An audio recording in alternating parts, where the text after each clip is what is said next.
भगवान जगन्नाथ भगवान श्री कृष्ण का ही एक रूप हैं।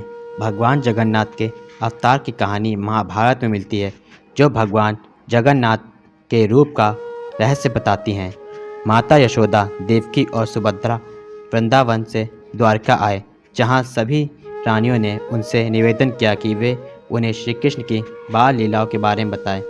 सुभद्रा जी द्वार पर खड़ी हो गईं कि अगर कृष्ण बलराम आएंगे तो वे आगाह कर देंगी, लेकिन वे भी कृष्ण की बाल लीलाओं को सुनने में इतनी मग्न हो गईं कि उन्हें कृष्ण बलराम के आने का पता नहीं चला। दोनों भाइयों ने जो सुना उससे उन्हें इतना आनंद हुआ कि उनके बाल खड़े हो गए, उनकी आंखें बड़ी हो गईं, उनके होठों पर बहुत बड़ी स्मित छा गई और उनके शरीर प्रेम भाव वाले वातावरण में पिघलने लगे।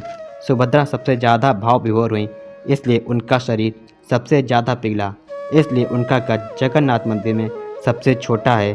तभी वहाँ नारद मुनि पधारे और उनके आने से सब वापस आवेश में आ गए।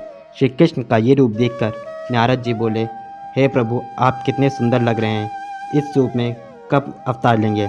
तब भगवान श्री कृष्ण ने कहा कि वे कलयुग में ऐसा अवतार लेंगे। कलयुग में भगवान श्री कृष्ण अपने परम भक्त इंद्रद्युम्न के सपने में आए और आदेश दिया कि पुरी के दरिया किनारे पर पड़े एक पेड़ के तने से वो श्री कृष्ण का विग्रह बनाए। राजा ने इस कार्य के लिए बढ़ई की तलाश शुरू की।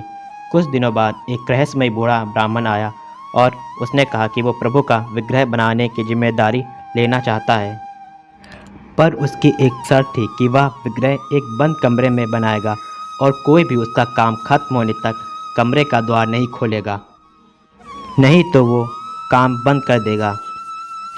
6-7 दिन बाद जब कमरे से आवाज़ आनी बंद हो गई तो राजा से रहा न गया और यह सोचकर कि ब्राह्मण को कुछ हो गया, राजा ने द्वार खोल दिया, पर अंदर तो सिर्फ भगवान का अधूरा विग्रह था। बूढ़ा लुप्त हो चुका था। तब राजा को आभास हुआ कि वह ब्राह्मण कोई और नहीं, देवों के वास्तुकार विश्वकर्मा जी थे। राजा को आघात हुआ क्योंकि विग्रह के हाथ पैर नहीं थे। राजा पछतावा करने लगा। तभी ब्राह्मण रूप में नारद मुनि पधारे और उन्होंने राजा से कहा कि भगवान इसी रूप में अवतरित होना चाहते हैं और द्वार खोलने का विचार स्वयं भगवान श्री कृष्ण ने राजा के मन में डाला, इसलिए वह चिंतन का त्याग कर निश्चित हो जाएं। राजा ने नारद जी की बात मानी और भगवान की उसी रूप में स्थापना की।